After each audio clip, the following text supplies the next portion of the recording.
Sheriff's Office and the Metro Nashville Police Department, who responded for their bomb squad, responded to provide additional assistance, in particular their advanced equipment. We did deploy an explosive ordnance robot towards the box and to get some samples of what we're dealing with, some samples of the suspected dynamite.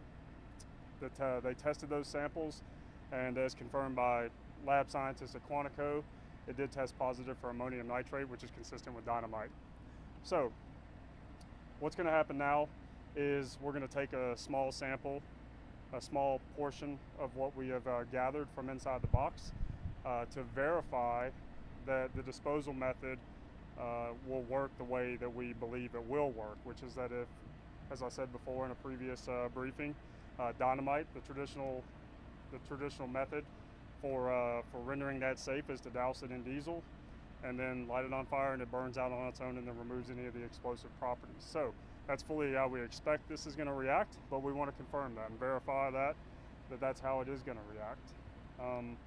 The initial report was that there was around 200 sticks of dynamite in the box. That was from the initial 911 call. We're still working to verify that number, but of course we know that it is an extremely large amount of dynamite. Still a very, very delicate process. From afar, using the robotics, we're having to get these pieces one by one. But again, the next steps forward for us is to test to confirm how it's going to react to that intervention method with the doused diesel and burning it out, and then that'll really whatever happens with that is will inform the game plans for the rest of the day in terms of how we dispose of the remainder of the contents of the box. Setting the expectations moving forward is this is a really delicate, slow-moving process. We believe that because we're having to again remove these piece by piece from afar, can't just go in and pick this whole thing up. The smoldering is no longer an issue with that. The door was removed from away from the box, so the smoldering and the smoke is no longer an issue. But it still is a very delicate process when you're talking about taking in robotics to remove these piece by piece. So, setting the expectations, we believe really strongly at this point that this still is going to be a slow-moving process, and that we could go into the night and maybe even into tomorrow still with the evacuation zones in place. That's where we're at right now. Again, of course, we understand the inconvenience and the uncertainty that's caused for some of the residents that are inside this evacuation zone.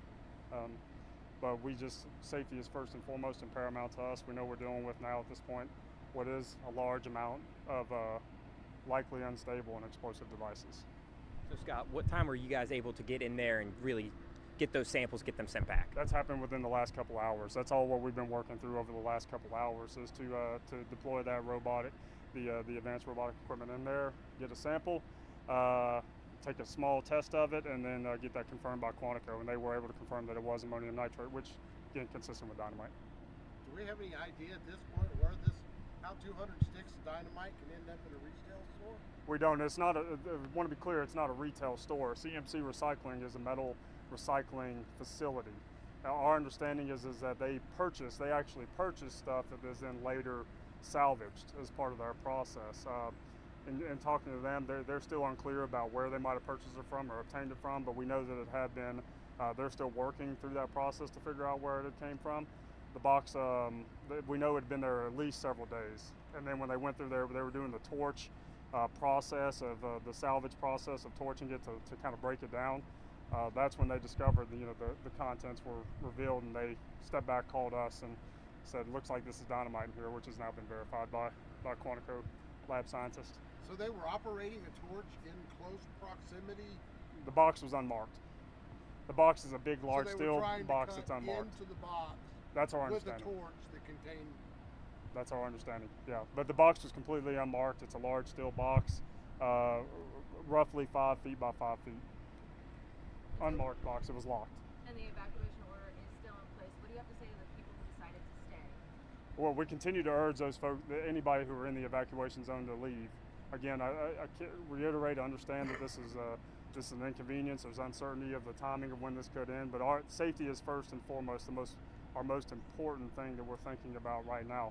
and we will not we will keep the evacuation zone in place until we feel comfortable that this whole situation has been and the explosive material has been handled successfully. Scott, can you roll out that it's not a malicious act? We still have no reason to believe that this was any malicious act. I want to again reiterate that there are no other known explosives anywhere in the city, no other known bomb threats anywhere in the city.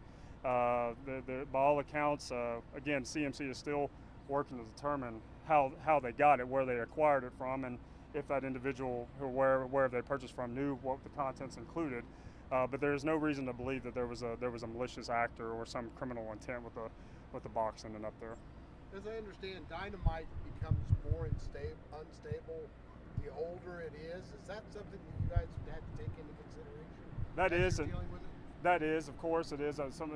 We don't really know the age of this. We can guess that this is older, but we don't fully know the age of this. Assistant Chief Wilbanks might be able to weigh in a little bit more on those considerations and the potential unstable nature of the dynamite. But that is certainly a considering factor in how we could actually approach this and try to address it. What is Knoxville Fire's role in disposing of these materials? So we certainly don't do any type of disposal or anything like that. That's left up to hazardous materials companies, etc. In this case, the dynamite will be disposed of as it burns. So the plan right now is to burn stick by stick of dynamite. And once it's gone, it's pretty much gone. They'll have some environmental concerns on the ground there at their facility. It'll be a simple process for them to get that cleaned up. So that's not a huge concern for us, no environmental concerns right now. Biggest thing is making sure that the robot can get in, move that dynamite out, mitigate it, burn it, and then once it's over, all of that's gone, the scene will be basically safe. So is Knoxville Fire on the scene more of a precautionary measure? In case something happens, we're doing several things here. Number one, we are up there with the bomb squad, making sure that medically the members of the bomb team are okay. So we do that for them always. The second part of it is if for some reason an accident occurred, we had an explosion, we would be there to put any fires out, anything like that. Again, highly unlikely that could occur. So we're in a supportive role for the police department. This is kind of their deal, but we're here for them through the duration, along with AMR. We've got an ambulance here. All of that is just to make sure that all of the responders stay safe. How long do you expect it would take to do each stick at a time, dispose of each stick at a time? Right now, that's going to be very difficult to tell. Once this first test gets done, they'll be able to make a better determination as to how long it's going to take. There is no good indication right now on time. That's why we're still saying this could go until tomorrow. You have to remember, we're also working on the sun schedule. When the sun starts going down, it becomes even more unsafe for those guys to work up there. So they have to think about pulling back and doing less work at night. Do you think you guys are going to continue working once it does actually hit night? Most likely, the bomb techs will stop working once we see nightfall. And then we'll resume again tomorrow morning. So going forward, will there be any hands-on personnel, or is it going to be reliant on the robot to be able to do that? Scott can weigh in on that a little better. Yeah, I mean, we're relying heavily on the robot technology to go in there. It's still too unstable, and it's very unsafe to send actual bomb techs in there, personnel in there to try to grab those by hand. Again, the concern is not the smoldering, but it's the potentially unstable nature of the material. As Mark said, we do have the consideration of nighttime. That's when it does get, because we are talking about really delicate, slow-moving work from afar via robotics. So we anticipate that once we get to nighttime, we would still be able to go through the burn process for any of the dynamite that is removed. But at that point, it would be really difficult and probably really dangerous to have our staff still trying to remove dynamite from the box. We heard from people who work in the businesses around here that they had to leave without taking anything, and now that this might go on for another day, when would they maybe be able to get their stuff back? Yeah, we recognize that, and we're going to work as closely as we can with the businesses to clearly communicate when they can come back in, when we feel it is safe for them to come back in. But we certainly recognize, like the residents, that this is this has been a strain on those businesses and an inconvenience on those businesses. But again, our first and foremost priority is safety for everybody in this area.